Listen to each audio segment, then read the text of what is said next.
Hello, welcome back. I'm Astra because I always forget to introduce myself. Today I'm joined by a man whose namesake is the army we're talking about today. So hello to Mr. Blood Angel's Commander. Thank you so much for having me. Nice to be here. Nice to meet you as well. We've talked for like 2 minutes, but nice to meet you. Yeah, you as well. So first off, I suppose the first thing I always talk to people about with this is how long have you been playing this army?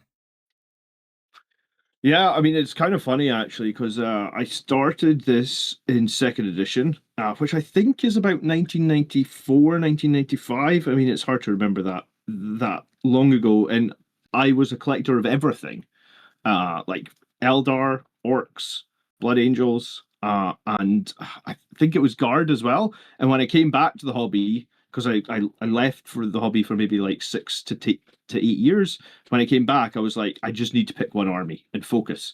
And I don't really know why it was the Blood Angels, but that's what I picked, and I've been here ever since. And then I started the Blood Angels Commander channel, or now it's called the BA Commander channel, like 5 or 6 years ago. So I've just been focused on making videos about Blood Angels every week for 5 or 6 years. Honestly, it's impressive to not run out of content doing that for one faction. Yeah, I mean, it helps when we get Grotmas detachments and stuff. I definitely feel like at some points we've been scraping the barrel, but yeah, yeah, I guess they're my passion, they're my hobby, and in a weird way, like I already love doing it. I just get to do it now and have a community that are very supportive, and that's like I can't put my finger on how good that is. Yeah, I mean, I guess anyone that doesn't know Mr. BA Commander here, please check him out below. I assume we'll probably use YouTube collab like I do with the other videos, so you can check out both our channels below for that.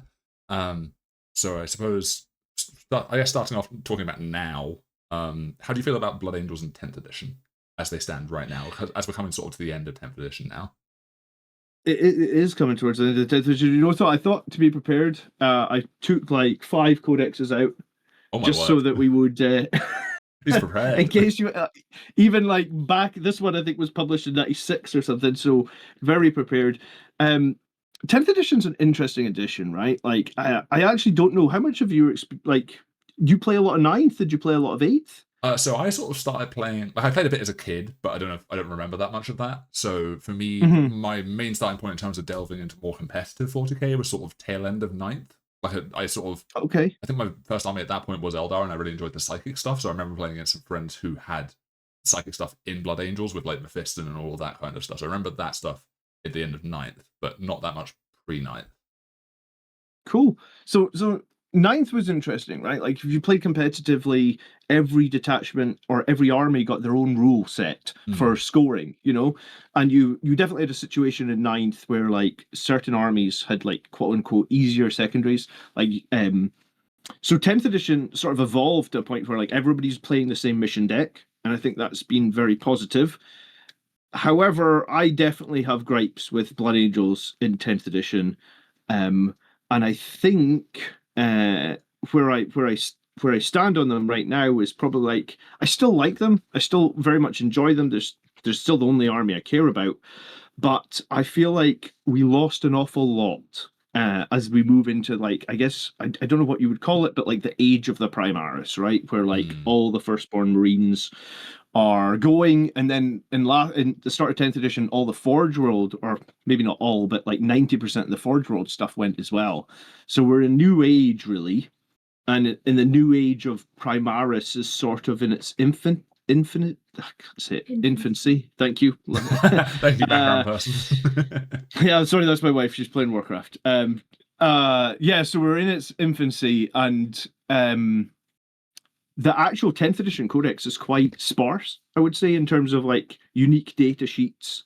So Blood Angels is cool, it's still fun, it's still a thematic army, but like I think that as we push on with it, we need to build it back out to like I guess what you would call like the golden age of Blood Angels, where like the codex had a lot more substance, I think. Yeah, that makes sense. I guess so. For anyone who doesn't know, what units were lost when we lost all like the resin stuff and the Forge World stuff this edition? If Yeah, you no, know. it was well, just in the Blood Angels Codex alone, we lost a couple of characters. People are very upset about Gabriel Seth. If you ever played the successor chapter of the Flesh Tearers, the Blood Angels themselves lost our Librarian Dreadnought. I know that they've just announced this new Maelstrom where you can like build a new custom character. I think that goes on pre-order like in the next couple of days. But then we also lost like Captain Tycho. He's gone. There was another unique dreadnought that was gone as well, and then Forge World was an interesting loss because there was tons of units in Forge World, right? Like the multiple dreadnought chassis, probably like 10 different tanks. And I think this is the direction of Warhammer 40,000 from where it was, let's say, a decade ago, where it was primarily a game for fun. I feel like it's now sort of moving to a game for competitive play.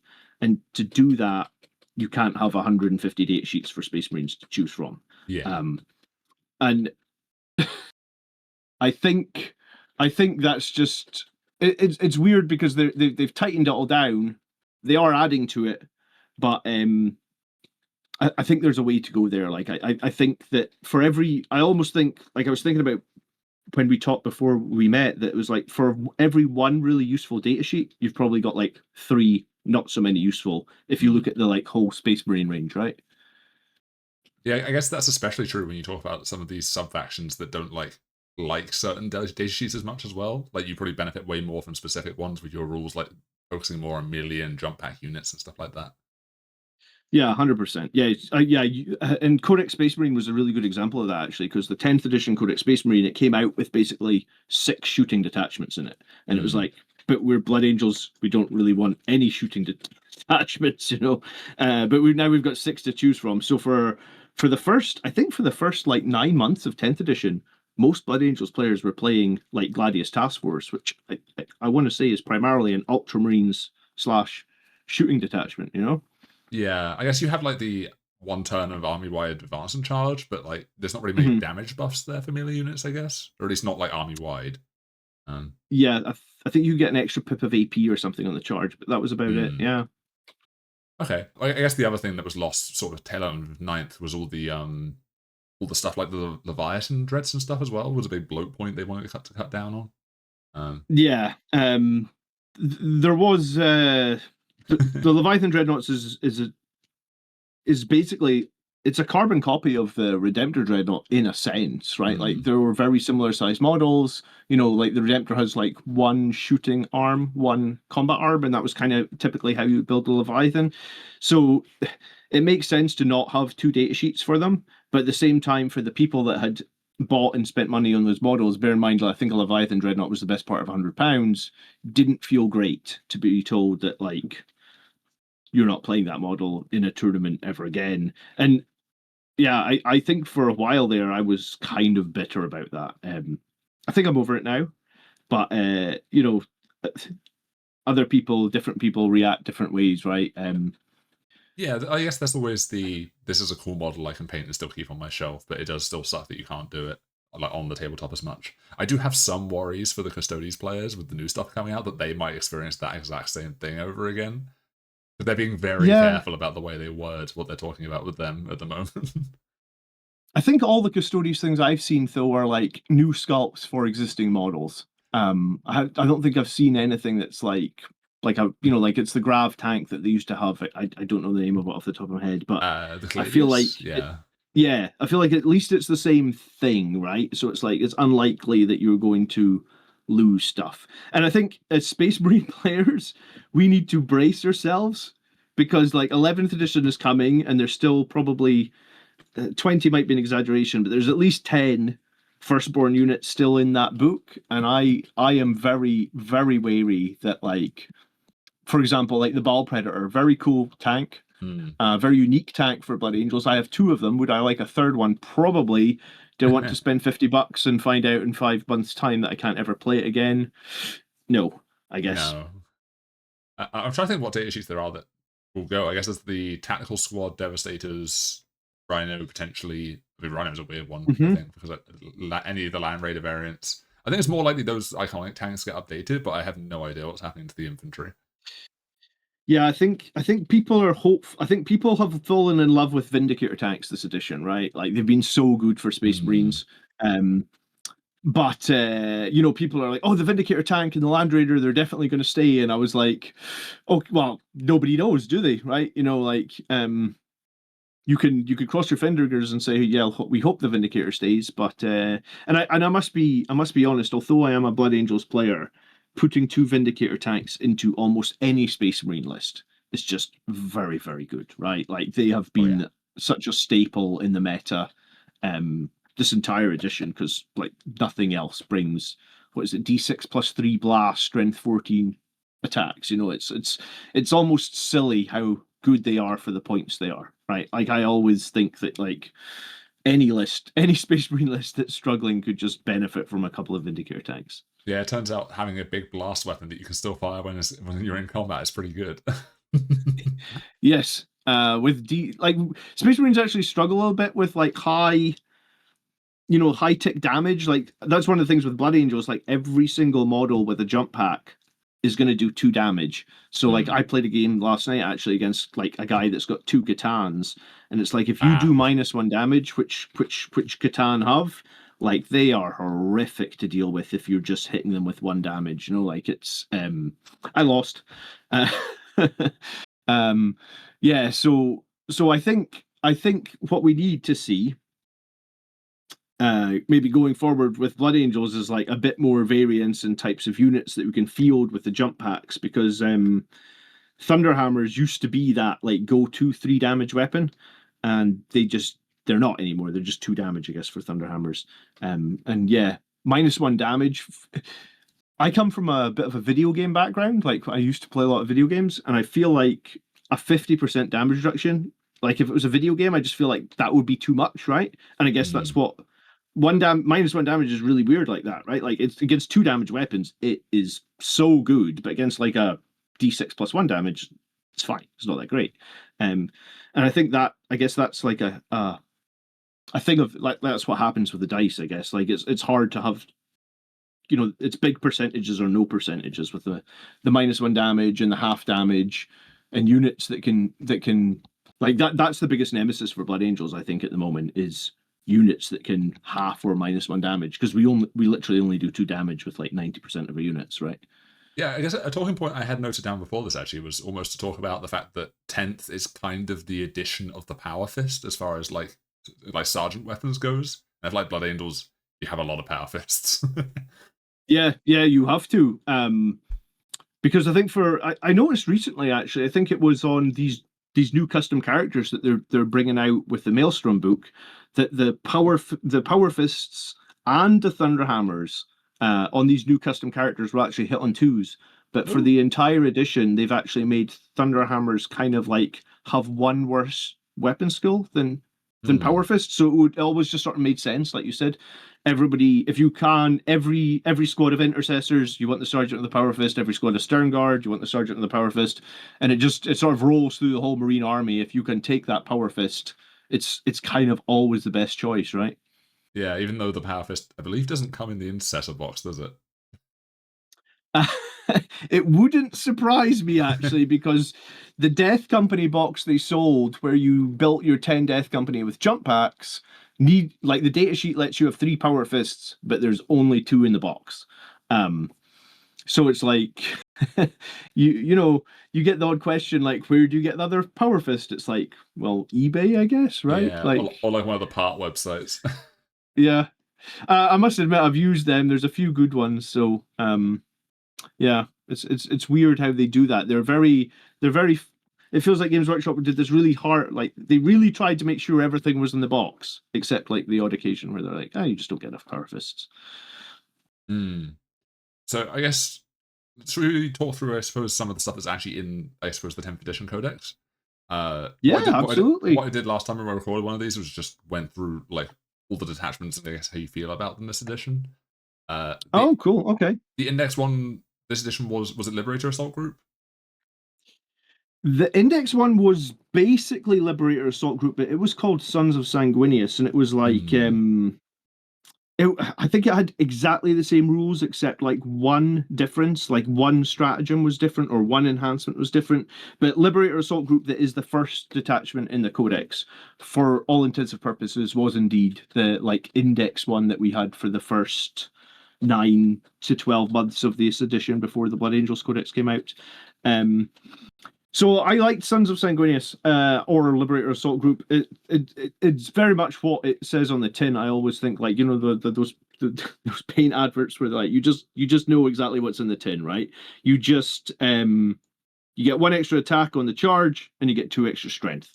So it just takes like a lot of units up to like an X breakpoint for their wound roll and just gives every Space Marine unit like 25 to, because most Space Marine units have like 3 or 4 attacks, so it's like 25 or 33% extra attacks. So you just take every unit that probably is somewhat decent in melee and you just make them really good in melee. And it's a fun detachment. It's a simple detachment, I would say, but your opponent will also know exactly what you're trying to do in that detachment because there isn't that many shenanigans, right? It's just like you're going to be charging, and you're going to be charging everywhere, all over the board as often as you can because that's where you get your big damage from. And yeah, I mean, I've got a soft spot for Sons of Sanguinius because it's the only time I've won a GT actually with that detachment.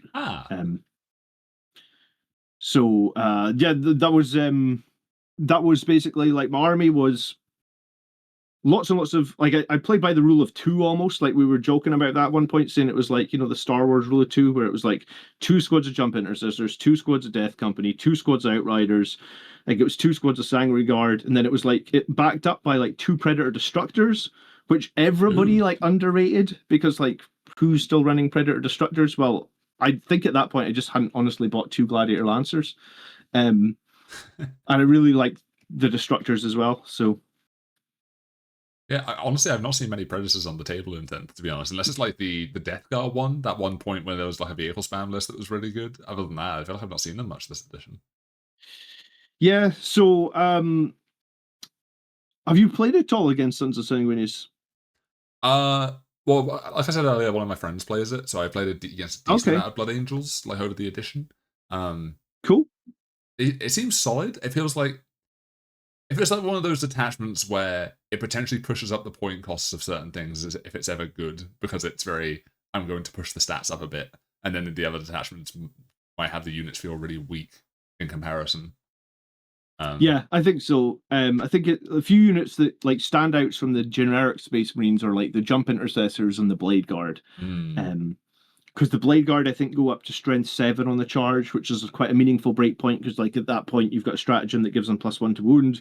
So like for a little while this edition as well, people were just doing like crazy good with Liberator Assault Group by running like 3 squads of 10 Jump Intercessors and 18 Blade Guard. I don't own 18 Blade Guard, so I never tried that. Is that but is that 6 boxes of Blade Guard?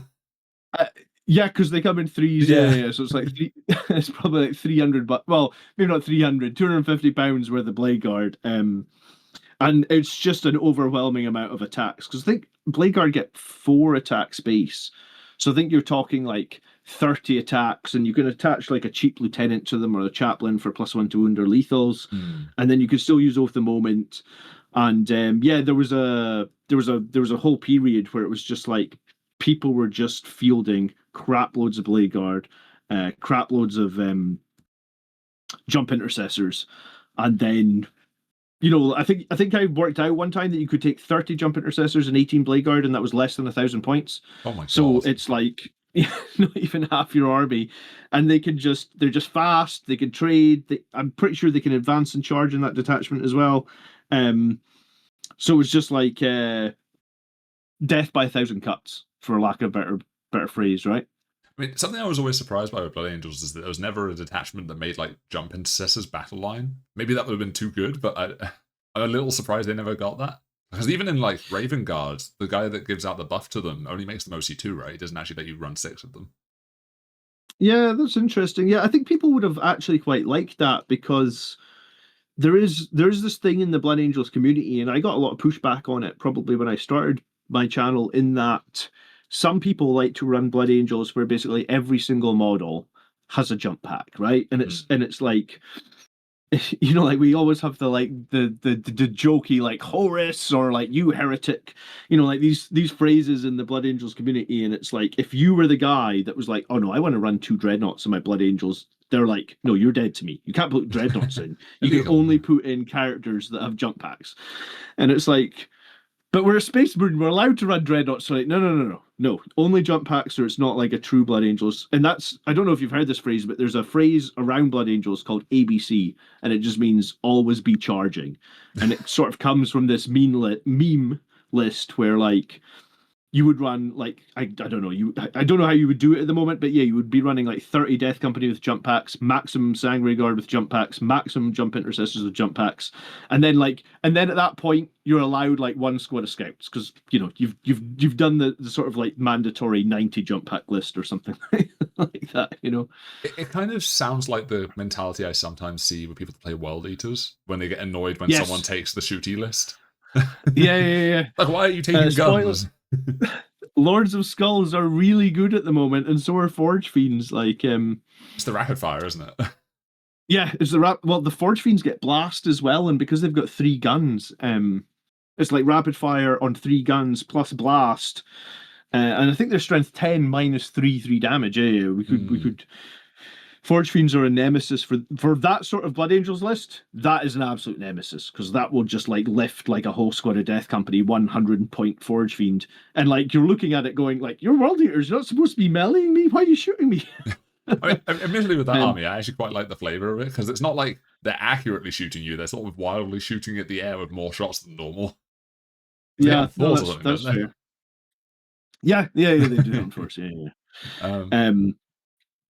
But yeah, so there's Liberator Assault Group is very much that. Always be charging, lots and lots of jump infantry. You can back it up with a few tanks, and I prefer to do that because I think that like I played a lot of games against Tau, man, and I feel like Tau are they're like kind of a hard counter for us, right? Like because if we can't get to the units that are shooting us, and usually you can't get to the units that are shooting you because if you play against Tau, they've got half the board covered in chaff, like Kroot, ghost suits, I don't know, like just the little fire warrior guys. Like they will literally cover up half the board in this chaff and put all their big guns behind it. Makes sense, right? So it's like as a Blood Angels player, you can only trade away the chaff. You can never actually get to the Riptides that are just ripping you a new one every turn. So I like, personally, if I'm playing Blood Angels in Liberator Assault Group, I liked having a few las cannons in there. So it's just like, if you were going to stand 60 inches away from me and shoot me with your Riptides or whatever it is, I can at least return fire with my las cannons while the rest of my models, do choppy, killy and melee, right? So Liberator Assault Group, I think, is a well-balanced detachment. It's pretty cool. It's simple enough, and I think if you ever look at the tournament scene, that's where most of the new players will drop into Blood Angels, right? Oh yeah. It's the simplest one to play probably because you just, like I said, you just know exactly what you need to do. You just need to charge things. Like I think when I see new players playing Blood Angels, it's either this or is it Rage Cursed is the other one I see a lot of new players gravitate towards. They just like the Black Marines. Yes, yeah. I mean that one's just come out in December for Grotmas. I really like how they're doing that Grotmas thing where they're like releasing detachments out with the codexes because I feel personally like maybe it's because I only play one army, but like Codex releases 3 or 4 years apart. It's quite a long time to be, like the book. I think this is maybe prevalent for a bunch of armies, right? Within your codex alone, you'd have like 2 or 3 detachments that stand out as like these are the competitive ones and these are the fluffy ones. So if you're wanting to play competitive, you're somewhat limited by what's in the book because you're gonna gravitate to like I want to win games or I want to do well. So yeah, but I think for this entire edition, maybe just because it's the first one in the book, and also it's kind of the most thematic one. It also sort of links in the most to the previous editions where we used to just get more attacks on the charge and +1 to wound on the charge. So it's probably your most thematic detachment, if that makes sense. Yeah, I mean, it definitely seems like what you'd want out of an index detachment. Yeah. And then, I mean, if we're talking about Rage Cursed, we should probably just caveat that the next detachment that was in the book was the Lost Brethren, which was supposed to be the Death Company detachment when it came out with the book. but it's kind of been replaced now by this Rage Cursed, because I think half the stratagems for Rage Cursed are all about Death Company, and a bunch of enhancements are all about Death Company as well. So the Lost Brethren detachment barely saw any play in competitive. It was quite a weak detachment. I guess it was a flavorful detachment if you wanted to play Death Company, but its overall rules just, it was like the detachment rule is each time a Death Company model from your army makes a melee attack, reroll wounds of 1. If its model unit is below starting strength, if the model is below half strength, you can reroll wounds instead.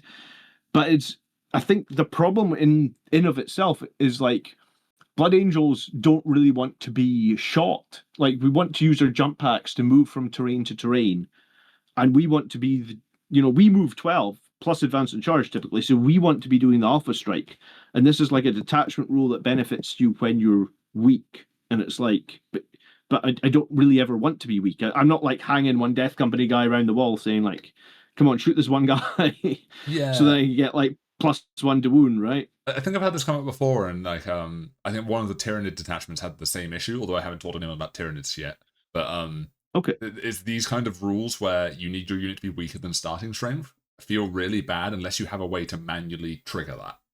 Which I think Yeah. the new detachment kind of does with the battle shock thing, where it kind of triggers its own rule intentionally. And I feel like the Lost Brethren lacked that. No, Unless you I like think you're unless you overcharged and blew yourself up, then you need the 1 in 6 to happen and accidentally kill your unit. Do you know what? That's a good point. I never thought about overcharging the plasma pistols, but yeah, I suppose if you, but I feel like that needs to be guaranteed, Hmm. and I think that's probably why Rage Cursed works so well. And I think honestly, everybody that wanted to play Death Company was really really happy with Rage Cursed, because it just felt like Games Workshop acknowledged that like the Lost Brethren was a miss, because like I in my head before that came out, I was just waiting. I probably made like 4 or 5 rants on it. I was like, when are they going to improve this Lost Brethren detachment, because it sucks, you know, not being very objective, but just being honest or being angry, Um, so it was really nice to see and I think it honestly changed the meta for Blood Angels, and our win rate is higher than it's ever been this edition. So I think Mm. a lot of people were sitting around with those models, with the there was obviously the new big Death Company box set, new Astra, new Lamartes, and yeah. So Rage Curse is a weird one, considering the channel's been considering I've been covering 10th edition like the whole time. I feel like I've probably made like 2 videos on Lost Brethren, just because it hasn't performed at like any tournament, Mm. and like when you look at the win rates week on week, and something, maybe I don't look at them every week, but I do look at them a lot. If you never see a list come, or you never see the list anywhere near the top, like I don't know. I guess I'm not interested. Maybe it seems like a bad thing to say, but it's true. I mean, it could be worse. I've done videos previously on Imperial Agents, so I saw that. Yeah, I saw you did a few agents videos, and you actually play them, and they're like a 30% win rate. I I think I feel weirdly the last couple of weeks I think they've had a higher win rate than Eldar. Yeah. I feel like they need some buffs, though. I get it. No, I hear you. No, it's fine. And then the next one in the book as well was the Angelic Host, which is a interesting detachment, right? It's one of these uppy downy detachments where you can pick up jump units and put them back down every turn. Mm. And when you're playing Space Marines, when you can do that, the unit that usually, or the standout unit probably, is Inceptors, which are not a Blood Angels unit. They're a Space Marine unit, but they have the twin linked overcharged. I think they're called plasma exterminators. Yeah, Um, you get those or the dual bolters, don't you? Are the 2 options they have. mhm. Um, uh, so it's a detachment you think would be quite good, like uppy downy, up and downy, but it's got no bonuses to charging. So all your uppy downy is then limited by like a 9-inch charge. And I kind of try and tell my community like you should never be doing 9-inch charges, because mm. even with a reroll, I believe the percentage is less than 50. It's like So 45 or something like that. Yeah, it's not great. yeah, so it's just like the only time I think you are allowed to do a 9-inch charge, right? But here's the caveat: you're only allowed to do it if you already think you've lost the game, right? Like you should never be deploying like a big unit. Like I don't know, it probably wouldn't be Terminators in this example, but like you've got your big Terminator man squad, 10 man. You should not be dropping them 9 inches away and going. Fingers crossed. We should be rapid ingressing them in the opponent's turn, then moving so it's like a 4-inch charge. I don't mind. I don't mind that, but I definitely feel like, and this is maybe like a more general thing for anyone that's playing armies that need to do charges. I feel like if you go to a tournament, like you occasionally, like last night I was playing a game. I think I had a 5-inch charge. I failed it on a 3. I re-rolled it. I failed it on a 3 again. But I definitely feel like I've gone to tournaments where like I've never failed a charge the entire tournament. And I don't think that's because I rolled well. I think it's that like I just didn't put myself in a shitty situation to try and make like a 9 or a 10 or 11-inch charge, right? And I think that's something to like learn from. That like the 9-inch charge is like it's the Hail Mary of use the American football analysis, Yeah, I mean, it feels like one of those things where you only ever do it if like maybe you need to drop a unit in a corner and like it's not near a unit that's going to kill it, kind of thing. True. It's like Yeah, no, that's fair. That's fair. But Okay, yeah. So there is situations you can do it, but in the rule of thumb should be like you shouldn't really be using that as like this will help me win the game, right? It's more I'm playing a bit of desperation here to try and turn a bad game that's maybe already lost. So again, the Angelic Host got some play, but it didn't get a ton. I must admit, like I don't think I ever saw anyone win a tournament with Angelic Host. Because I think the problem with this detachment was it didn't have any way of getting +1 to wound from a stratagem. yeah, because And you kind of want that on your melee because you don't have access to the buffed oath, do you? yeah, well, this is yeah, exactly. You don't have access to the buffed oath, and this edition is like in previous editions, like tanks. Like if we go back one edition, like a Rhino was like maybe toughness 8, and like a Land Raider might have been toughness 10. But then they sort of bumped all the toughnesses, right? In 10th edition from 9th, everything went up considerably. So it was like all of a sudden, if you're only wounding on 5s and you're only doing 2 damage a swing, like you do have a lot of attacks, but you don't have enough attacks to be like, I'm still going to kill you when I'm only wounding on 5s, right? Even wounding on 4s sometimes can be rough, right? So not having access to +1 to wound or anything that's going to boost your charge actually made this detachment kind of a weird one. I mean, it is cool to pick up and move units up and down. Like Grey Knights do that very effectively. I think the Hyper Crypt Necrons can do that pretty effectively as well. But those, like a Grey Knight can drop like what are they called? Like the Dread Knight, and then they'll like flame you and Psy Cannon you, and it's really, really effective. Whereas like out with the Inceptors, because and I think in Blood Angels you would be thinking like, I want to take Sangre Guard, I want to take Death Company. So Angelic Host was also replaced last Christmas by Angelic Inheritors, which was so we actually got 2 Grotmas detachments, one in 24 and one in 25. Yeah, before we move on to that one, a thought that I was having on Angelic Host was almost that it kind of, in some ways, has some of the same issues that Grey Knights are currently having, where Grey Knights have that as their army rule, but they kind of make up with that with like Warp Bane buffing their damage so much. But Yes. even then, like Grey Knights, a lot of their punchy stuff is the melee.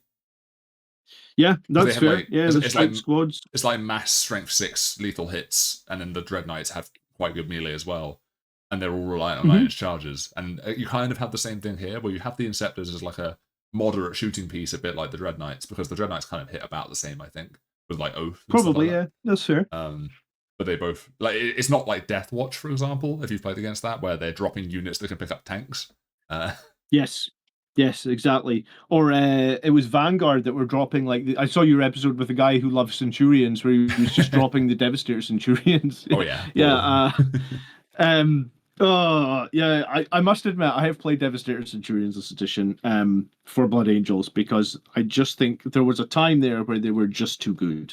They didn't last quite too long, because I think one of the guys from the Art of War channel won like it was a giant tournament. I can't remember which tournament it was. Was it LVO? it was either LVO or like the World Championships, and he was playing like Ultramarines with those with the reactive moving devastators, and I Oh, think he was playing Vanguard, and it was just destroying people. no, I think I was thinking of the was it Jack Harpster's Angelic Inheritors one? So it's not that one I'm thinking of. Okay. Because I think he won that LVO or big event at one point. You might be thinking of a Gladius. Was it Gladius? Something like that. Okay. Um, yeah, I guess that's Angelic Host. In my eyes, this kind of has the same problems that you kind of lack the shooting options that you can pick up, unless I guess you really want to take suppressors, which you can't buy. Yeah, I don't know why you still can't buy suppressors. Do you know what? I tried to include suppressors so many times because on paper, they look like they'd be really useful, right? Like auto cannons, 48 inches. They make an enemy -1 to hit, I believe, for like the entire turn. But like every time I try to play them, I feel like my opponent would just pick them up because it's just like 3 Marines with, like if you think like tactical Marines or intercessors die super quick, then it's just 2 less guys. Um, and like I must have put them in like 6 or 7 times throughout this edition because I did get the box set that had like I got 2 squads of suppressors, but I've never once come away from a game thinking, okay, let me use the suppressors again. No, it's always been like try them one time, they didn't work, put them back in the box. So yeah, it's again, you're Yeah. right. If you were dropping them every turn and you're just picking a unit to be -1 to hit, like that on paper, that seems like it should be super strong. But I guess the rest of the detachment just doesn't have enough synergies to push it on. Yeah, for some reason, I think mentally I assumed the suppressors had the Gravis stat line because they're like somewhere between, aren't they? They're weirdly chunky. They That's look like they interesting. should be Gravis. Yeah, no, you're right. You're right. Yeah.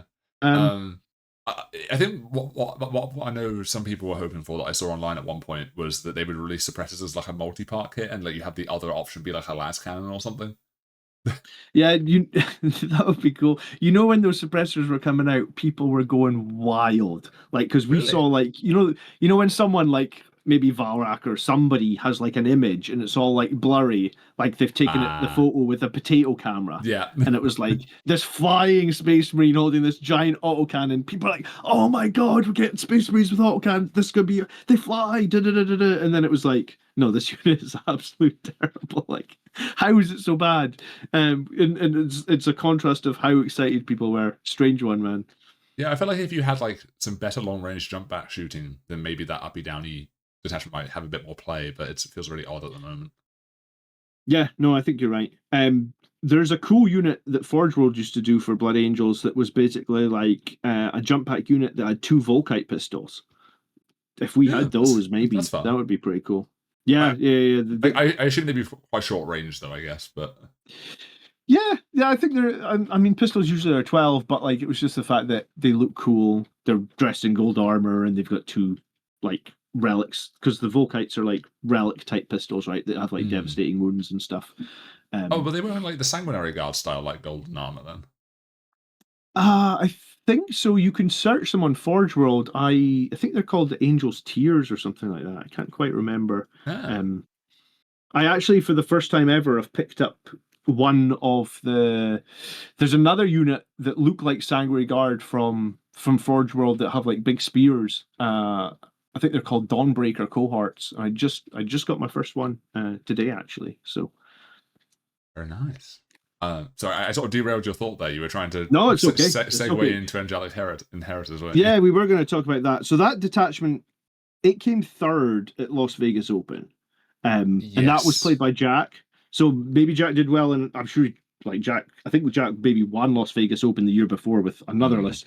But Angelic Inheritors is still probably the most tricksy Blood Angels detachment. Like if you're looking for like super high skill plays, you will get them from Angelic Inheritors because you've got like make any unit attached by a character loan up with an 18.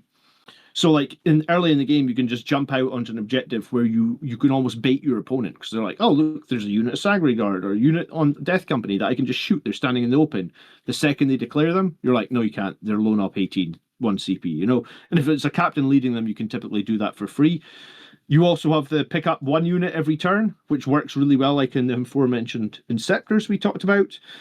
You can do sustained hits on 1 unit at range. So again, Inceptor's going to love sustained hits with their 12 overcharged plasmas, and or Vindicator tanks also love sustained hits when you're Yeah. getting like 10 shots, blast, re-rolling, strength 14.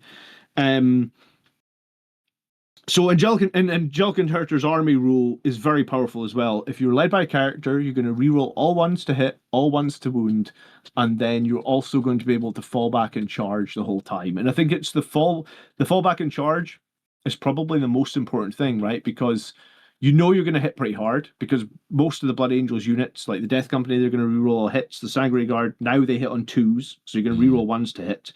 You're going to reroll ones to wound all the time, and you're probably going to have +1 to wound all the time.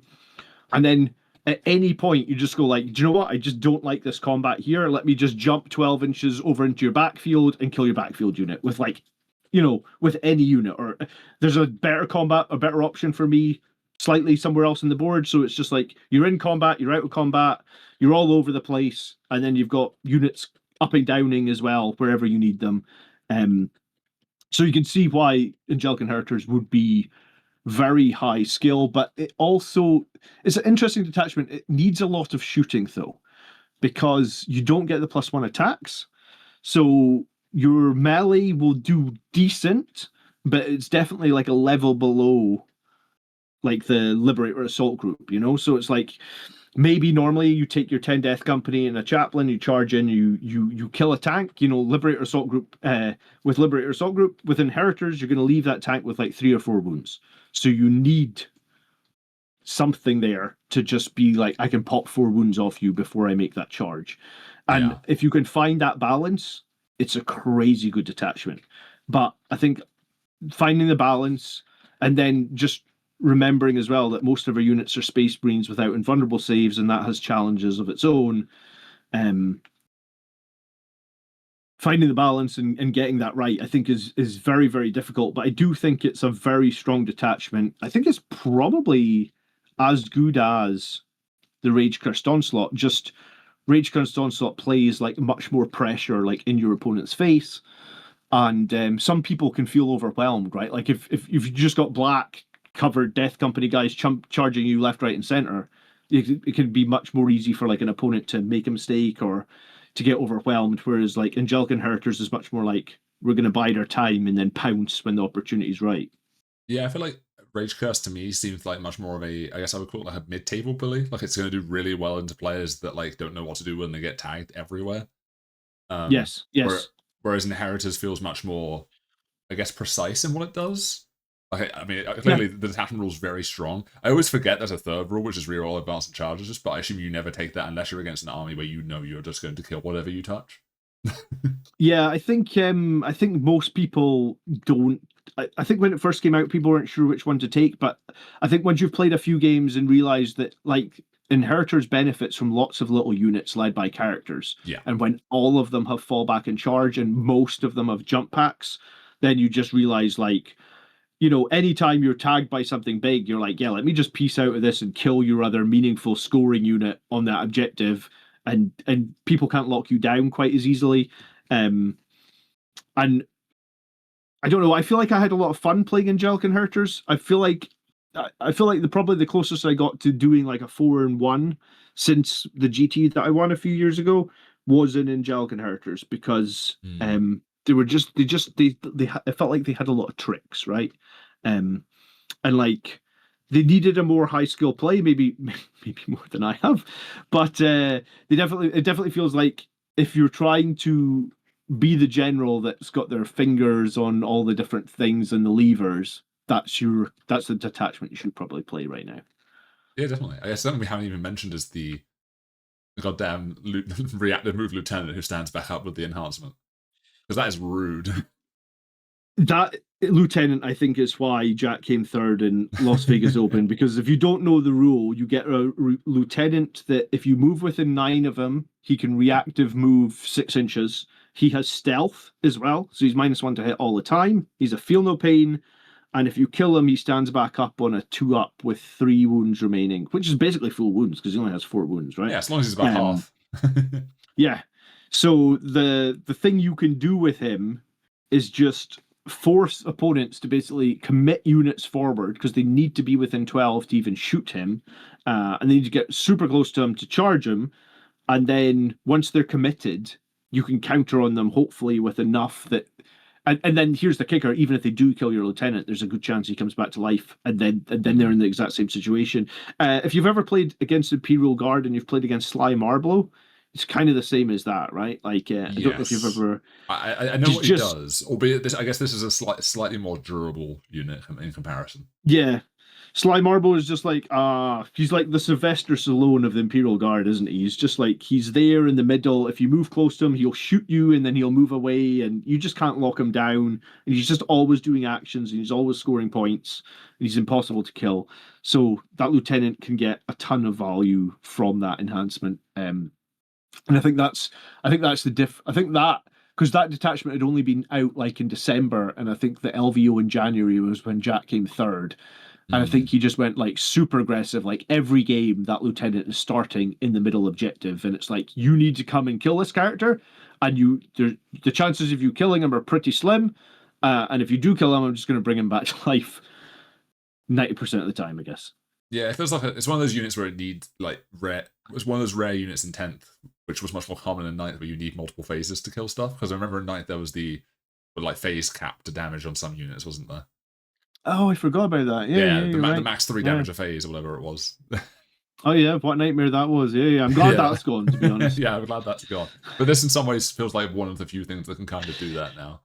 Um, Yeah, no, that's I, fair. I guess my only downside looking at this attachment is in my mind is it doesn't have that much depth as far as list building goes. Because I feel like almost every Angelic Inheritors list I've seen starts with a couple of indicators at least, the Lone Up Lieutenant, Hmm. 3 Sandguard squads with 3 characters attached, and then a couple like scout units or something like that. And that's like 1,300 points or something.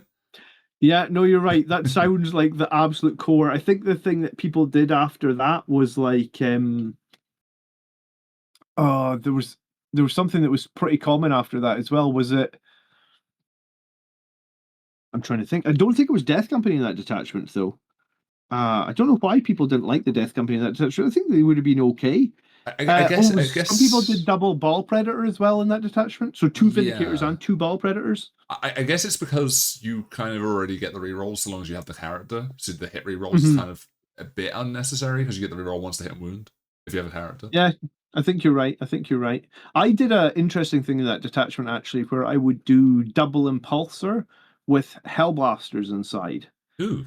Okay. Um, because the cool thing about the Hellblasters is you can shoot them on hazardous after the vehicle's advanced, if I get this correctly, because they have assault guns. Right. So you can move the Impulsor 12, you could advance D6, then you can shoot the Hellblasters on maximum power, and that would give you 10 shots at like 832.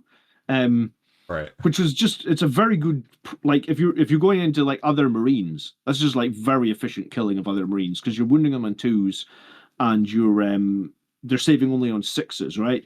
And you could also use the oath of moment target, right? So the Hellblasters inside the Impulsor are re-rolling all their hits as well, and it meant that like what would typically happen is your opponent blows up your Impulsor in their turn. Cool. Well, I'll just spill the Hellblasters out onto the objective that I was on, and now in my turn I've still got my entire shooting unit of Hellblasters.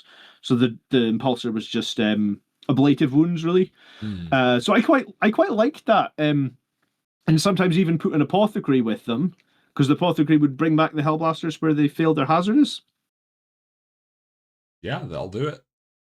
I, And I didn't know this at the time, but if the apothecary dies at the same time as the Hellblasters, he actually gets to shoot on death as well, even though his gun isn't a Hellblaster gun, because the Hellblaster rule does trigger the whole squad. was that the Absolver pistol or whatever it is? The weird.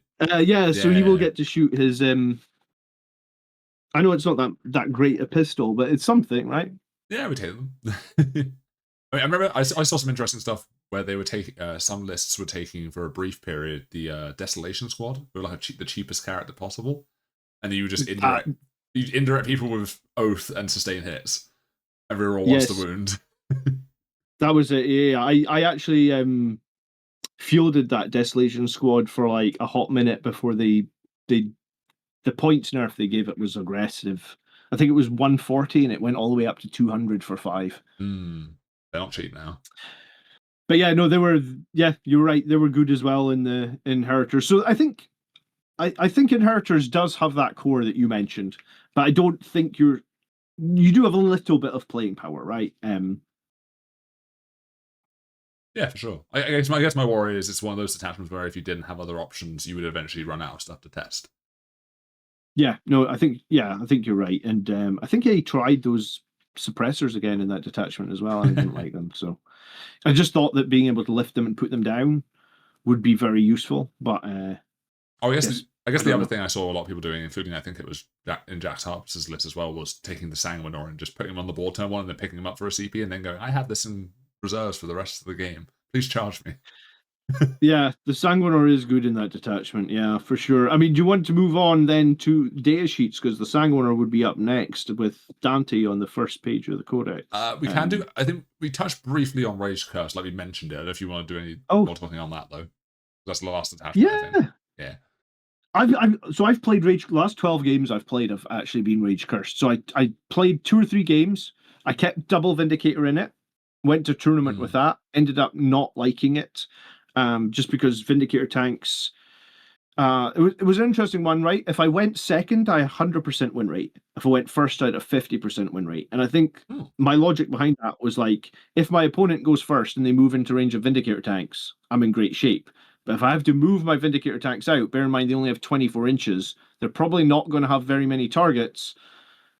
Do you just, so like, what's the play there? Do I just hide them for an entire turn and hope my opponent comes out? So it was like, so then I dropped that and I tried this new list, which is like the Double Death Company Dreadnought. And Oh, I okay. think the Double Death Company Dreadnought is interesting because the second you shoot him, he surges D6 plus 2 towards the nearest opponent. And he can finish in engagement range, which means then you would not have charged, which means I would get to fight first with my Death Company Dreadnought. Um, the issue that I have with them is they can't surge move when they're battle shocked. And once people realize that, like I played Necrons last night, and they're like at the start of their phase, I think is it the Psychomancer Yeah, can it's just like a pick a monster. target 18 inches away, Yeah. take a battle shock at -1. I was like, don't do this to me, man. So the Death Company Dreadnought obviously fails his battle shock, and now he's just a sitting duck in the middle, and and because he failed his battle shock, I can't even play the defensive strat on him, right? Because you can put a defensive strat on him for like a 5-up. Feel no pain. Can't do that either.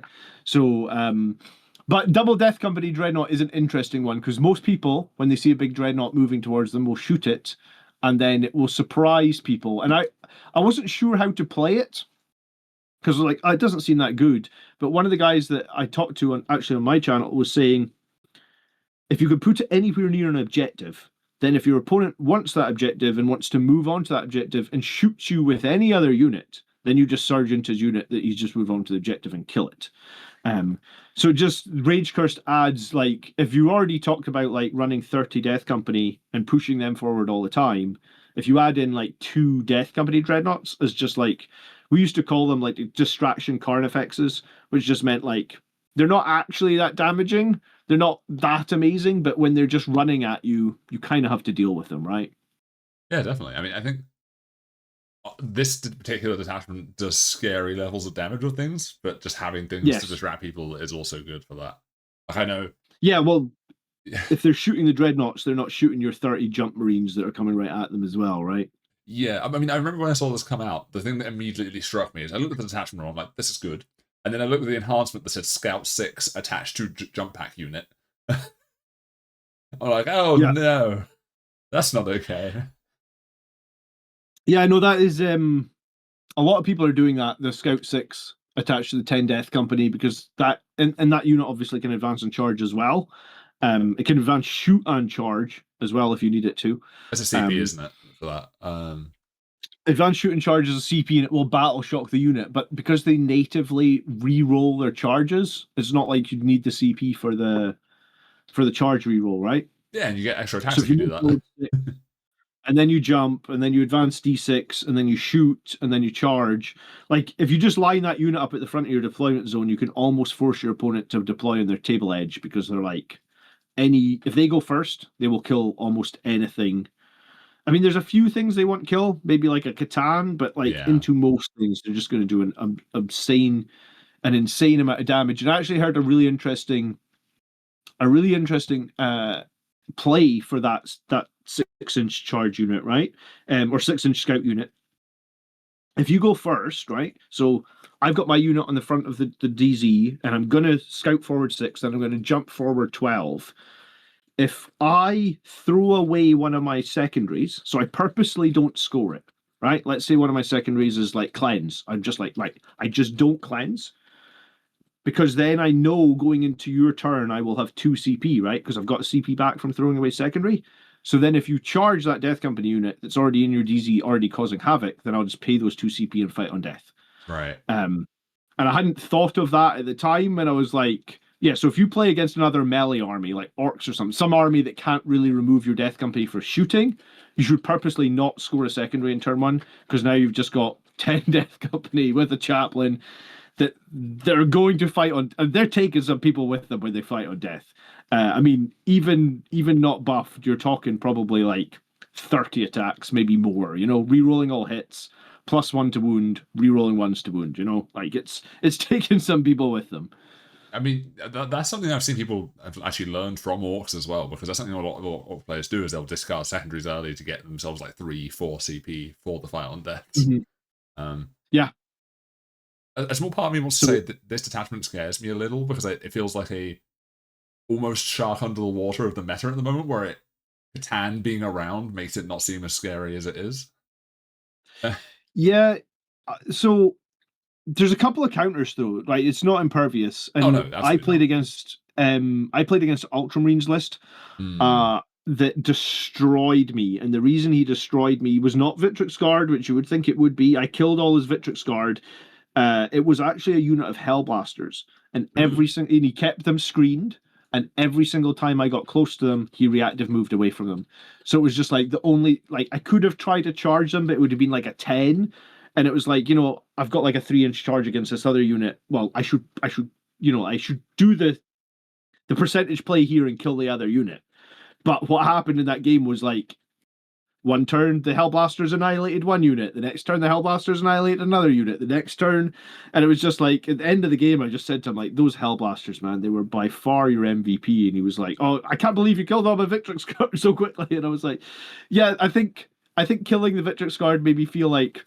Oh, cool! I'm gonna win this game. Like I've got rid of all these Victrix Guard. So there is counters to Rage Cursed, but for certain armies, yeah, if you can't stand up to that pressure, you're gonna really struggle. And I've seen some people winning like games in like I haven't managed to do it, but I've seen some people winning games in like turn 2 or 3, just Yeah. because it's like turn 2, you're gonna charge them on like 6 different combats, and you're just gonna win every combat significantly, and then it's like the opponent's like, oh my goodness, you just picked up half my army in turn 2, you know? Yeah, I guess the other thing is it's not even necessary. It's not always necessary to even kill everything, because if you're just tagging an entire army, if it's a shooting army, they're like, well, I'm going to spend 2 turns falling back and shooting you, maybe, and then eventually I'll Yeah. get onto the objectives. At which point you've already scored a 30 for primary. Yeah, and the small units just trade up so well. Because that's what I was doing. I was charging in like 5-man units of Death Company with a chaplain, killing one unit, and then just consolidating into another unit. I'm like, I don't care. I'll take the hits because now you've got to fall back, and you can choose to fall back or you can choose to shoot. I mean, I was talking to a friend about this recently. I was wondering whether or not the 10-man scout bricks have a place in this detachment. Because I was looking at that datasheet, and the damage output of it is comparable to what AdMech had with the 10-man infiltrator squads, and they went up 20 points. And the scouts are now like 30 points cheaper than that, with the same damage output. And they have Do you know what? a scout and infiltrate. I hadn't even thought about that. Yeah, I mean, I played against a knight player when I was playing Liberator Assault Group actually, and I charged him with scouts in turn 1 and killed and I mean I must have shot the knight a bit, but finished off a knight with like a unit of scouts in turn 1. So and this attachment does better, right? Like you said. So do you know what? Nobody has run 10 scouts yet, but it's not a horrific idea. I guess the problem is that you've got that 6-inch scouting Death Company, so everybody Yeah. gets like hyper focused on this is the thing I should be doing. So I guess just to give you the maths on that. So a 10-man scout unit right now is 140 points. The AdMech Yes. Infiltrator unit is now 175. And for AdMech to get Yep. Oath, you have to pay 220 points for call and use that to get their damage output to be good. And then the Scout Squad is in this detachment, if you battle shot them for any reason, I suppose. 4 attacks each? How many chainswords do you get? You get 1 guy with a chainsword? Yeah, but the combat knives get, what, 3 attack space each? 3 attack space with a strength 4 AP 1. So you have a max of 5 attacks each on the normal guys and then 6 from the chainsword. So that's 51 attacks. 51 at 5 minus 2-1 Yeah. for 140 points. Yeah, I mean, when you say it like that, plus you're re-rolling all hits. And reroll once to wound. And reroll once to wound. Yeah, I mean, you could lift quite a lot with that. The fact it goes to AP2 as well. Combat knives at AP2 it's silly, isn't it? But yeah, do you know what? No one's done that. But I think somebody should. I want to see a list that's 30 scouts. I mean, that's some 500 points. It is. But you can be really aggressive with it. If you run into an army that doesn't have infiltrate, you are in their deployment zone turn 1 without committing the Death Company break. Yeah, no, I would like to see someone do the 10 scouts, because I think people would, it's like that whole thing where people would just be like, oh, it's scouts, it's fine, not even respect it. And then when you told them it was 51 attacks at 5-2-1, they'd be like, are you lying to me? Yeah, that brings down like an armiger. yeah, I would think so. That's just a funny theory thing I was talking to friends about, though. No, it's an interesting idea. Maybe I'll do it, man, just because my chat will be like, what on earth are you doing, John? Do a game of 30. Do you own 30 scouts? No, I'll probably have like 20 of them. But, you could do 10 5. You do 10 5 5. I was gonna say I could definitely put 10, like deploy them last or something, so it's just like I'm just gonna go into the opponent's DZ. Yeah, why not? The thing is you can also deploy them aggressively because of the scout moves, so you just put them like really aggressive and just move behind a wall if you go second. Yeah, exactly. Yep. Cool. I guess my only other thought on Rage Curse is that like I do have some worries that it kind of some units might go up in points in the coming months because of this, and then not be good enough in other detachments. Like to me, this rule reads kind of just as better lag. Yeah, in practice, I found it quite difficult though, right? Because like the battle shocking your own unit for the extra attacks, like you're gonna feel like you need to do that, or you're gonna want to do that because you're like they're so much better with like two extra attacks, 1 extra strength, 1 extra AP, right? Like it's a huge buff. But then what realistically happens is that unit is now exposed. Yeah. You can't play any defensive stratagems on it in your turn as well. That's something that maybe people forget. And it's not holding any objective. Because it's battle shocked. So it's like you are basically committing units to a grave. And I think like I said, I've played this list, or I've played Rage Curse, 12 times now, and I still feel like I'm struggling to find the balance, because like there is, like it's like there's a Catan there. I need to do limb for limb. I need to buff my attacks as much as possible to kill this Catan. But then the Catan holds the objective, and the Catan lives on like 4 wounds. So even though he's like super profiled, he scores points for my opponent, and ultimately I lose the game maybe just by a few points. So it's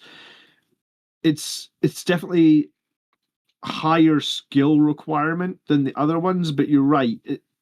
I guess sometimes this happens, right, where like there's a detachment that's really high skill. So what happens is all the high skill players move to it, and they all start doing really, really well in it, and then I don't want to say us normies, but like us people that maybe don't have all the meta units, or maybe playing something slightly off meta, suddenly get punished for it a little bit. But I mean, I guess that's just what competitive 40k is now. Like it's 40k is now like I don't know what you would call it. It's almost like a sport now, right? Where like people take it that seriously. So if you are happy just trundling along and you're not going super meta, you can sometimes be hurt by that, even though it, like you didn't do anything wrong, so to speak. Yeah, for sure. I guess if we want to move on from Rage Curse, I think we've talked a lot on Rage Mm, Curse. It's an interesting detachment. sure. So you did want to talk about some data sheets briefly, right? You said you wanted to go on to, what was it, Mephisto and stuff you were saying? Yeah.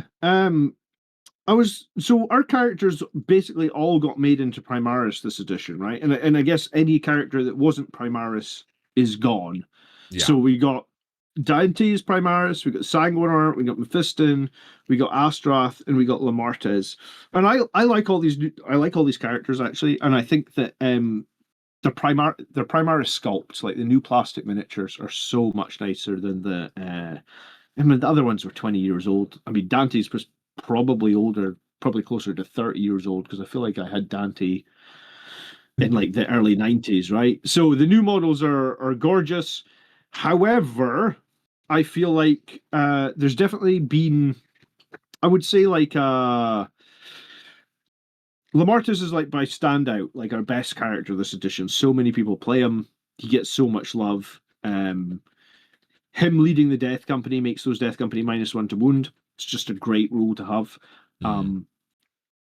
Whereas like our other chaplain, Astrath, he gives Death Company a fight on death on a 4-up. He also gives them devastating wounds on the charge. You would think that all sounds good, but I think the -1 damage on the Death Company that Lamartus has, maybe we touched on this earlier about just how strong -1 damage is. It's very good, yeah.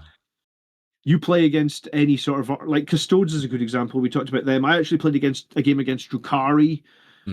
Every Drukhari weapon is like anti-infantry 2 damage, you know, like their whole army. That's what it is. So the second you like run in your -1 damage Lamartas, it's like, haha, you know, like all your damage is half now. So Lamartas has been like the standout for this edition. Mephisto is a cool character. But he has, I feel like, struggled this edition again from a degree of randomness. And he had the same degree of randomness in 9th edition, because his pistol is quite random, like sustained 3, but he only gets 3 attacks. Or sorry, that's a smite. He also has like a sword that is D3 damage, which is like super random, right? Like it either does all the damage or no damage. And then he doesn't have a great invulnerable save, but he does have a 4-up Feel No Pain, which again feels quite random. So like we've been in a bit of a weird position where like I think in the Rage Curse detachment, like I guess that's a good example. Like the newest, strongest one, Lamartas is probably your only auto include. Dante gets some play, but I think again Dante gets play because people like the character, whether he's particularly great. And again, all of our characters sort of suffer this edition from the fact that they only all do 2 damage. We go or Mephiston does his random D3 damage. Whereas like last edition, we definitely had a few characters like Astrath could actually do 4 damage a swing last edition. So that would be the reason to take him, right? Because he was like he could do 4 damage a swing, very powerful. And I really thought that they were going to like when they changed Dante from a firstborn to the Primaris, I really thought they were going to give him like a sweep or a strike, right? Like, you know, most big named characters have 2 profiles for their melee weapons. I think that's something that I would really like to see because it feels like with every character just having 2 damage, it kind of limits like, you know, maybe in other armies, you're like, well, this character maybe has less attacks, but he has 3 damage. So that's a real conscious choice for when I'm playing armies that have like -1 damage, right? You know, so the Blood Angels characters this edition, I would say like overall, I would maybe say like 7 or 8 out of 10, but I feel like there was room there for improvement. And I do wonder, and this happens every edition in Warhammer, where like at the start of the edition, the codexes are like seen as like somewhat weaker, I guess. Yeah. Because there's a power creep. Every edition of Warhammer has this power creep in that almost like the last released books ultimately are the strongest books. So it's an interesting way that it goes. Like you're always super excited when you get your codex at the start of the edition, but sometimes it's better to get it later. Yeah, that's completely fair, I think. I guess as Marines, there is the one upside, which is that since Marines are almost always at the start of the edition, they tend to get more Mhm. granular changes throughout. So at least with the core Codex stuff, you know that's something that might change. But I guess I definitely agree that it's odd when all the characters have a similar output stat line, because you can sort of look at the melee stat line and go, which flavor of damage 2 has the highest damage output, and you can sort of math that out and figure out which one's the best. I think a really odd position for Dante, particularly, I've noticed now, is that it's really odd that his thing is now +1 to hit when his Sanguinary Guard now hit on 2s, which functionally means that rule only matters when you're hitting something that's -1 to hit in melee. Yeah, or when he's leading like a less important unit, which some people are doing. To be fair, like some people are running him with the Vanguard veterans now and trying Oh, to okay. make the most of that. Yeah, it makes So sense. I do like when people think outside the box like that, and I think that's what you want from a good codex. Like you know, when someone finds like an army a year after the codex released, and suddenly they're taking over and they're winning tournaments, and it's like, oh my goodness, that's been in the book for a year. How did we all not see that? I think I really like that. I've seen that with the. Have you looked at the army lists for Pyrrha, which is currently coming up? The teams event, like all the international teams. I have not, no. So I was looking through a bunch of the army lists, and I noticed I think like 6 out of the 8 teams this year brought AdMech, and almost all of them are bringing the Electro Priest squad, which has had 0 Okay. changes in the last 8 to 12 months.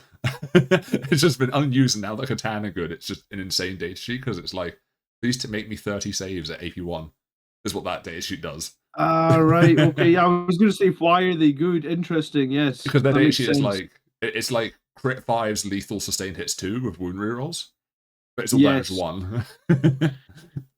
Yeah. No, someone was telling me that the way to deal with Catan is 10 Terminators with Lightning Claws, and I was like, but who's? I don't think I've seen 10 Terminators on the board for Blood Angels this edition. No. Let alone with the Lightning Claws. You know, like they've just not been popular. I know that Terminators did just get a buff like 2 months ago or something. The assault ones did, didn't they?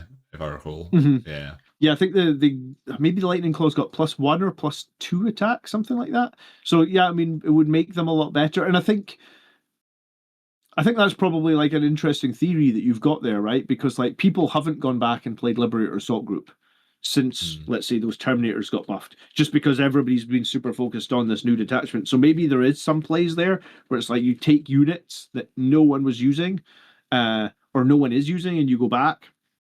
And that's something that's fun that obviously people figure out and do. Um, but yeah, I think that there was another combo that I saw like that. I can't remember. Marines had it at one point. It might have been those like Centurion Devastators, right? Because the Centurion Devastators were out for ages and no one was fielding them. Then all of a sudden it was like, oh my goodness, people are running 18 Centurion Devastators. We need to look at these again. Like, why are people running 18 of them? And it was like, oh right, yeah. This makes total sense now. Yeah, it turns How out did we not see that? it turns out when you teleport the 4-inch moving unit, it becomes good. No, yeah, the Terminator Assault Squad would be, I guess in lag, it would be 8 attacks per model. So it's 80 Is it as attacks. many as that? Is it? Yes, it's 6 attacks base with twin linked. Okay. Yeah, so they would actually be very good at killing Catan. Like you could attach a chaplain as well, For which +1 to the wound. chaplain gives them. The chaplain also gives them a feel no pain against mortals, and the Okay. Catan are spitting out mortals, or at least the Nightbringer is spitting out mortals at the end of combat phase, right? So it's like, yeah, I mean that would probably be really, really good at killing Catan. Just no one's really tried it yet, probably. I guess the downside is like it's 360 points without the character. Yeah, So that is more I mean than the that is good. Catan is costing. Yeah. I mean, it is a lot of toughness 5 4-up and Van save models though. Like it's not they're not dead weight, right? So what I'm hearing is after this, you need to go do a game with 20 scouts and 10 assault terminators with lightning claws. Yeah, I'm supposed to be playing Death Guard next week. I don't know how 20 scouts do against Death Guard, but No, yeah, probably not great. probably not. And then yeah, the other if we're still talking about data sheets, we should probably touch on the fact that Death Company got 3 data sheets this edition within the Blood Angels Codex, and people only really play one of them. The jump out ones, right? Yeah, it feels like a big miss for me to have 3 data sheets for Death Company, and the jump pack ones. The jump pack ones get more power fists. They get more special pistols. They obviously move twice as fast as the other ones. Um, So it's just like compounding the fact that like this unit's already better, but it's twice as fast, and it's more attacks, and it's more special weapons. It just does all the things that you want Death Company to do. Um, so I feel like like I've had this book for what 2.5 years or something at this point, and I have honestly never fielded Death Company with bolt rifles or Yeah, Death Company on foot. yeah, I was just Um, looking at the datasheet, and it feels, especially the bolt rifle datasheet, it feels like the abilities on the datasheet are kind of at odds with the weapons they're providing. Because it's like you get rerolls to hit in melee. Great, I have one special melee weapon, or two, or something, in a 10-man. Yeah, you're right. Yeah. And like you get to Overwatch for free, what with my bolt rifles that hit on sixes, like hold me back, you know? I feel like that rule would be a lot scarier if they still kept the Intercessor's regular rule where you get double the shots with the bolt rifles. Yeah, they don't. You're right. They don't even have the double shots. Yeah, Yeah. yeah, yeah. And regular Intercessors are 5 points less. So for 5 points more, you get hit rerolls in melee and free Overwatch. Yeah, it's a I'm strange one. glad that someone that doesn't focus. I'm glad that you, as someone who's like outside looking in at Blood Angels, it's not just me going, "This data sheet is rubbish," because that's how I felt like when I was like when I looked at them and I was like, "And they're 5 points more. Should they not be like five?" I mean, the other kickers that literally have no OC, right? And a regular intercessor has Hmm. two. I mean, and they're 5 points more, right? Like it's just compounding. Like, why would you ever? Why would you ever want this unit? I don't know. Yeah, it's just an odd one. Like, I guess there's a few things you can do. I guess number one would be have a detachment that makes the like battle line or something. But I guess that's the other ones, isn't it? Yeah, The regular yeah. ones We are they don't have. battle line? I was going to say there's a couple of generic Space Marine detachments, but no, I don't think there's no way to make these guys battle line, and there's Oh, no way for them to have OC. oh, the Uh, ones with the melee weapons don't have battle line either. Okay, never mind. yeah, no, they're a very strange unit. Both those Death Company profiles for on foot just feel like they're like half baked. I just call them half baked, I guess. Okay, the other one Um, kind of has the same issue I was talking about the detachment with, where it wants to be below starting strength, and there's no way to do that manually, or like yeah, yourself. Um, I mean, short of what you said, which is blow them one guy up with a plasma pistol, but you've probably only got like two plasma pistols in the entire squad, so good luck with that. I feel like this Death Company Um, Marine melee squad, that rule that says sustain hits one or sustain hits two, if they change that to match the new detachment rule, where it's you get sustain hits one on the charge, you get sustain hits two if you're battle shocked, that would be scary. no, no, that would be bonkers. Yeah, yeah, you'd lose count of how many dice you were rolling, but yeah, no, that would be cool. That would get that unit played again. That's like a pet peeve of mine, more about like data sheets that get left, right? Like I Hmm. you're probably in the same boat like with your agents a little bit. Like you've got to have a few data sheets in there that's just like Oh, this there's data sheet many. is horrible. Well, I'm never gonna. quite often the data sheets there don't get changed unless it's like a fix for another faction. Like the Colexus Assassin, for example, went down in Mhm. points because they nerfed it because of this 3-inch deep strike went to 6-inch deep strike. Yeah, yeah. So there's a few. They're very good at tailoring overpowered stuff, Yeah. but underpowered stuff I feel like gets left a little bit too wrong. And here's the thing, right? Like, Warhammer models are kind of like, you spend time, you spend effort, you spent money on them. You don't want to put them on a shelf and just be like, well, I hope he's going to be good in the next book in 3 years' time, right? And I feel like that would be nice. I mean, I guess they're doing that a little bit with detachments now, right? We're coming back and we're making new detachments. I'm super on board with that, but I think I would like. I feel like they should know as well, right? Like because all that data lives in like best coast pairings, so they should be able to go like let's just like you said, let's look at AdMech for the last 100 tournaments. Oh, nobody uses these 20 data sheets. I Yeah. think we should have a look at those ones. Um, There's a bit of a meme in the AdMech community because there's the Ballistari Iron Strider with the sniper rifle. mhm. It's been bad the entire edition.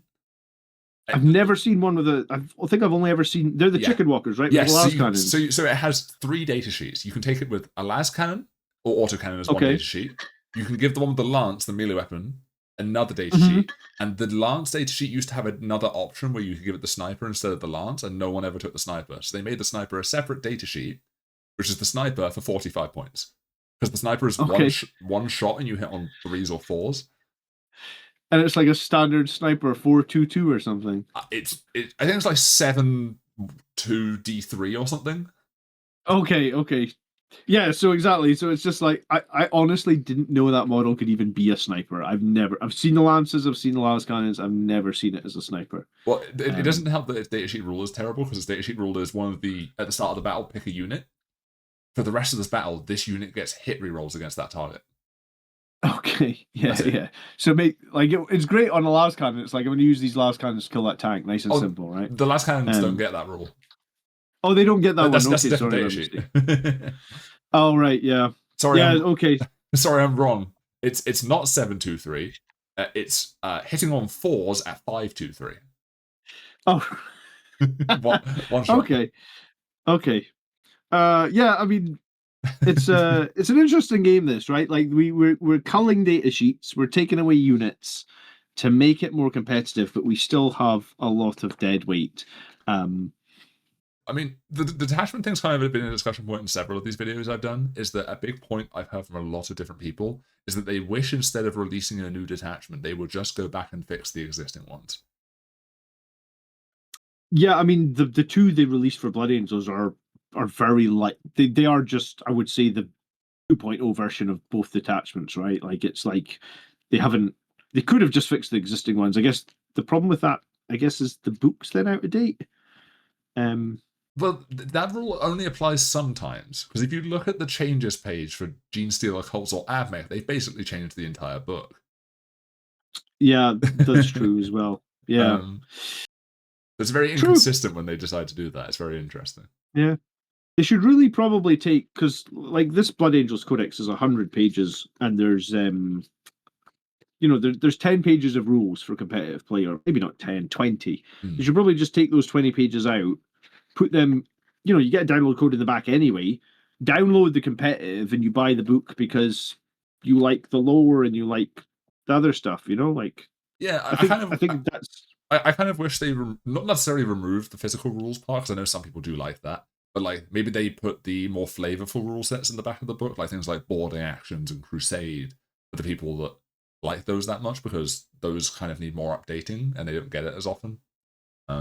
Yeah, no, I could get on board with that. Yeah. No, I think I like the books, but then see, when you're at a tournament, at least in this day and age, it seems like it's probably quicker to find the data sheet in the app than it is in the book. And to be fair, their credit, like their 10th edition app, whatever it's called, just like the general 40k one where you build your army, it's very like you build your army and they get all your stratagems, all your data sheets, they're right there. So it's like, gone are the days where you're in the middle of the tournament flicking like, God, I need the data sheet for a Land Raider. Like, where is it?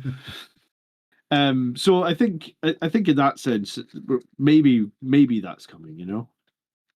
I guess the only other point of contention I've seen a lot of discourse on online about Blood Angels to cover would be that I know the new models for Sanguinary Guard were very contentious. Yeah, do you know what? I think it's. Do they call it? Right? I'm so ingrained in the Blood Angels community. You're gonna, if to excuse my naivety, in your community for Imperial Agents or whatever other army you're looking at, do they call it drip, or is that like just a Blood Angels term? I have heard that term online before. Yeah. So for Blood Angels, it's the drip that we talk about, and if we go back to the Firstborn box sets, those models had so much, almost to a point where it was detrimental, right? Like the old Death Company models. I'm actually painting some at the moment, and it's taking me like 15 hours to paint one Death Company or something. I'm a bit precise, but the guy's got things everywhere. He's got parchments on his legs, he's got blood drops everywhere, wings everywhere. And it's like, I do wonder if they just thought, like, it's a lot to ask people. But then surely you could just choose to model them without all those bits on it, right? Like, that was a conscious choice that we made to make those models cool. But yeah. There's definitely, you're right. There's definitely not. I feel like it's like it's essentially like the upgrade sprue they do now, right? Like, we used to get upgrade sprues in little blister packs, and now we get like this one generic big upgrade sprue. and it tries to cover like every unit. You know, it tries to have like aggressor shoulder pads and terminator shoulder pads and scout. Like it tries to do a bit of everything, and by doing a bit of everything, you end up with less of what was common. Um, and yeah, there has been like I would say there was somewhat of a negative backlash for the Blood Angel stuff this edition, and I sort of seen it. I was lucky I seen it coming, and I went to eBay and I bought a bunch of old boxes because I was like, they're taking away all my drip. But I do also wonder that like there's definitely been a direction from Games Workshop that they want people on the table playing quicker, right? Like that's a whole thing that they want. So if every model is going to take 10, 15 hours to paint to a high standard, then just the raw math says like that's going to take people a lot of time to get their armies together. So maybe that's in a way more something that like us experienced hobbyists, if we want to do that, maybe we need to look for third party vendors, or maybe we need to go on eBay and buy old boxes, or Forge World's also an option, right? Like I used to really like, you know, the beak heads that were very prevalent back in the day, which is just like the head that looks like the Raven Guard heads. Yeah. And you could buy them from Forge World 100%, right? Like they'll sell you 10 beak heads for maybe like $10. Maybe it's 15, but you know, it's not too bad, right? And it's just like if you want your units to look a certain way, maybe that's something that you need to go and do yourself now. Because there some of my best viewed videos are actually videos where I was just like, let's just kit bash things. Because I think that was one of the things that I find the most fun is like making something that nobody else has, right? Yeah, for sure. I mean, Codex is a really big part of the hobby. I mean, they're actually kind of encouraging it on their Warhammer Plus stuff recently, I've noticed. Like, there was a bunch of videos they've released where they've gone, here's us making a bunch of random rogue traders out of our spare parts as like a video, which is quite cool to see. I saw that. I saw they did a couple of like a painting article on their Mm, website as well, where they had a bunch of kit bashes. Yeah, I think kit bashes are super cool. I wish they would support it more. I don't mind paying a bit more money for stuff for kit bashing if it's totally optional. Like if it was a video game, it would just be like optional DLC, right? Like I don't buy skins in a video game, but if they were cool, maybe I would, you know? yeah, I mean, I know a thing I've seen online a lot is that the kind of thing I'd like to see them do more with Marine kits is kind of what they did with like the Vitrix Guard, where you have like these Mm. default dudes, and then you have the options to make them these really over the top. Here's a giant flag. Here's a guy with a cool sword. Um, Options, and I know a lot of people responded very positively to that kit, despite the rules on it being a bit silly. um, The flag being the flag is a joke how big it is, but yeah, no, I mean, as a Blood Angels player, when you see an Ultramarine who's carrying a flag that the flag's like 2.5 times the size of the guy, uh, you are a bit you're like, yeah, I'll have a giant flag like that. I thought it was, you need a Devastation of Ball one that looks like that. yeah, exactly. I like I like giving them flavor. I think I would like to see more of that, you know. Mm. A fun little tidbit to do with that fly is I believe the Deceiver is actually smaller than that fly. Okay. Yeah, no, I saw someone painting it on Twitter and I was like, oh my goodness, it's large. It's so small. Oh, the Deceiver. Okay, yeah, I see. Um, yeah, I think we've covered most things there. Do you have any, I guess, closing thoughts? What would you hope for 11th edition, I suppose, for Blood Angels? Do you know that's it's a good point. What are we hoping for 11th edition? Um yeah, it's like I think a hope of mine would be more like I feel like detachments are such a big thing with 40k now. So I feel like more variants and detachments that are all competitive. Like 10th edition is the first time we've had detachments. And I do think 10th edition is much better than ninth. I do think they learned things. So hopefully we can continue that and like, you know, we can give a book with lots of different detachments that gives us options. Mm. But I think we do feel like probably like it's Space Marines is a weird one, right? Because like Blood Angels are Space Marines, so we like inherit all their kits if we want them. But there's like so much in that's not relevant, not just to us, but like you know, like the Hammerfall bunker is a good example, right? Like, have you ever seen one played? I would definitely like to in that new Deep Strike detachment. Yeah, that's true. But yeah, I mean, like, there's definitely units in the Space Marine Codex that just feel like they're not very focused, right? Yeah. They're a bit all over the place. The one thing that I really thought that might be nice in the Space Marine Codex is like we already have flying Gravis. Why don't we have flying Gravis with melee weapons? Because I Hmm. feel like that would be a perfect unit that like maybe they don't need to be Blood Angel specific, but they would drop in really nicely with our style of rules where like we want to move fast, but we want like a heavily armored, fast moving Gravis, essentially. So like maybe something like that could be cool. I, Uh I mean, admittedly, I also wouldn't mind like a fast-moving Phobos unit as well that has like a jetpack or something. We don't really have that either, yeah, do we? And unless it suppresses technically Phobos, I don't think it is. I don't think it is because it would have smoke screen if it was maybe. Pass. Because yeah, that's a weird thing that Phobos, like the Reavers, the Incursors, they have the smoke screen keyword.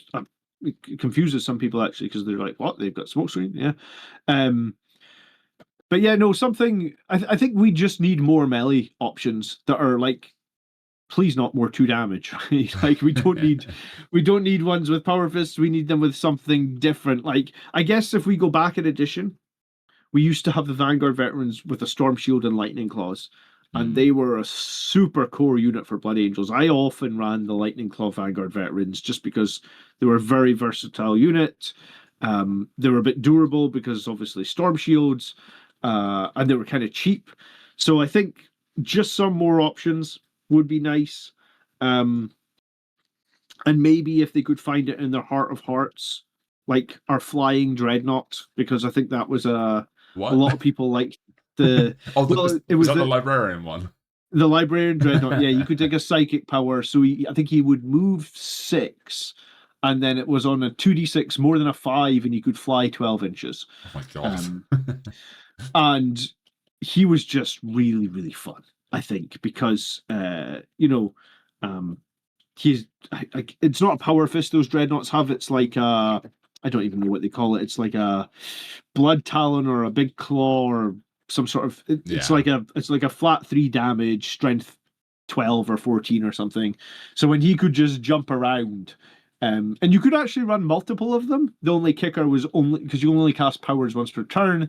You could only fly with one of them once per turn. But it did give you like some really interesting options where like you've got 2 flying dreadnoughts and your opponent doesn't know which one was going to fly that turn, you know? Yeah, I mean, admittedly, I never got to play against that, but it sounds very entertaining at the minimum. Yeah, no, it was pretty fun. So he was like a core. I would say he wasn't in every list, but like a lot of people liked him just because he brought something different to the table, right?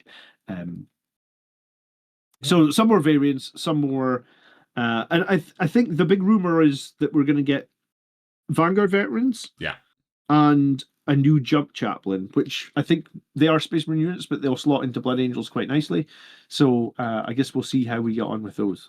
I think the other part of that rumor was some like Gravis style unit with some chunky bolter thing. Like it was like a bolt cannon or something, which All right, doesn't okay, really feel the hole you're talking about, but it's more of like a damage focused style heavy intercessor unit, I guess. okay. Yeah, something I want to actually do in 11th edition is just is occasionally, maybe not all the time, play some of the shooting detachments just because it keeps things fresh. If you play the same detachment week in, week out, and like it's fine if you're practicing for a tournament, but if you're not, I like to like sometimes switch it up. And actually, this edition I actually took a Ultramarine Storm Raven to a GT, Ooh. which was probably my worst ever performance at a GT, Oh dear. but it was pretty fun to take a Storm Raven. Inside the Storm Raven, I put 10 Hellblasters with I think it was like Lieutenant and a Brutalis Dreadnought. So that's not something you'll see every day, but was pretty fun.